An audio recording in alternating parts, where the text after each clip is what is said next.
Football is a loved sport in America and can be played by anyone, whether it's professionally in the NFL or on a Saturday with the boys. Football is a very complicated sport and there are a lot of factors in it. I, Bradley Van Laar, will be explaining the main ones today.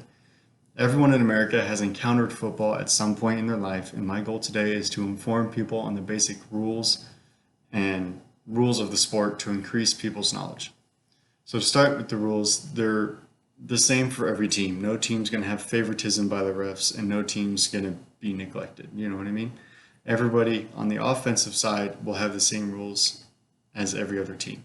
So there are so many rules, I'm not going to go through them all, but a basic one is for the offensive team, they're not allowed to move until the ball has been put into play. And for the defensive team, whereas they can run all over the field, they can't cross the line of scrimmage until the ball has been put into play. And there are also the players on the sidelines and the coaches also have rules that they can't break. You know, if they're running on the field or interfering with the refs, they will penalize their team on the field for that. And with the final call is always made by the head ref. The one is wearing a white hat, whereas all of them are wearing black hats. There's multiple refs on the field, and the one with the white with the microphone, he's the one that's going to be talking to the audience, will always have the final say. So with this, there have been some very controversial calls in the football history, and although some have been reviewed and overturned, a lot can get looked over, and a lot are not able to be challenged. So while you're sitting home watching the game on your TV, and you can see that it was a bad call and that wasn't what happened, the refs there can't review that because it's not a challengeable play, and there are certain rule one plays and not plays that they cannot review. So to move on to the divisions, there's two different main divisions. There are conferences, the NFC and the AFC, the National Football Conference and the American Football Conference. They were originally two different leagues, the NFC in the early 1900s and the AFC in about 1950. And then they merged together in 1970. They made one big league. It's 16 teams from each conference, and they're not separated by east and west. They can be scattered all over the country. So for example, the New York Jets and the New York Giants are obviously from the same state, but they're in different divisions. So the teams are all over the country, and although they're in different conferences, they're not the same team, if you know what I mean. And to move on, the top six teams from each conference go to the finals, and they compete in their own conference to go to the Super Bowl, the final game. And no team from this, there can't be two teams in the same conference. For example, the NFC team can't be playing against another NFC team. To move on, the positions. There's 11 players on both sides of the ball, and every position is valued. No one position can be missing and the play still succeed. Say the offensive lineman was gone, that player is gone, and it's a 10 versus 11 now. That play will not work. No matter how hard you try, it needs to be even on both sides. One player makes a very large difference, no matter how minor the position is.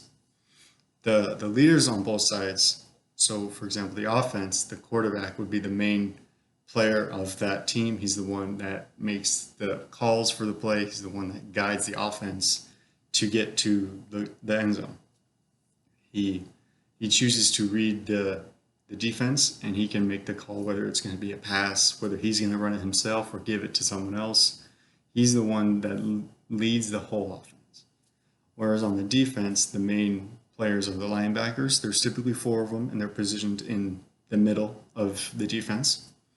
They're typically one of the team captains for the defense. They're the ones that try and call out the play, what they think it's going to be, what they're reading, and they're going to be a part of every single play that the offense throws at them. For example, the safety who's in the very back won't be a part of most of the run plays, and the lineman up front won't be a part of most of the pass plays. But the linebackers in the middle will do something in every single play, and they will go to a receiver who got the ball, whether if the quarterback threw it at them, or they will run up to the line to tackle the running back. Excuse me. All players on both sides of the ball are valued. So no matter what happens if one person's missing. That play will not be as successful as another play.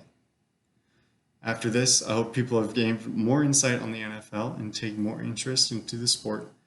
To restate the penalties, which are even for every team, no matter what someone says, whether people think this team bought out the refs or not, whatever they say, I'd say all refs are fair and equal to all teams. They always they always talk after every penalty to make sure they all agree with it. And the ref with the white hat and the speaker, you'll see him talking to the whole audience, is the main one that makes the final call. And if he didn't see it, he relies on the other refs to tell him what happened and what the penalty should be. The conferences, the basics is there's 16 teams in the NFC and the AFC, and they compete each other to become the best team. There will never be two teams of the same conference in the Super Bowl. That's the final game. And at the end of the year, there's usually an AFC team against an NFC team, where they choose players from every team and they battle each other. And it's a very interesting game to watch. It's some of the best players in the league. It is the best players in the league, and they're all playing each other. It's not for any victory or goal, just to get the title of the NFC was better than the AFC. And finally, the players. Every player is responsible for something and is relied on by everyone else in their team. So you always need to appreciate every position of the team. No matter what it is, you're needed in some way. So football is a huge sport, and trying to expand to other countries, they're having games in other countries. They're trying to get more people involved. Thank you, and have a great day.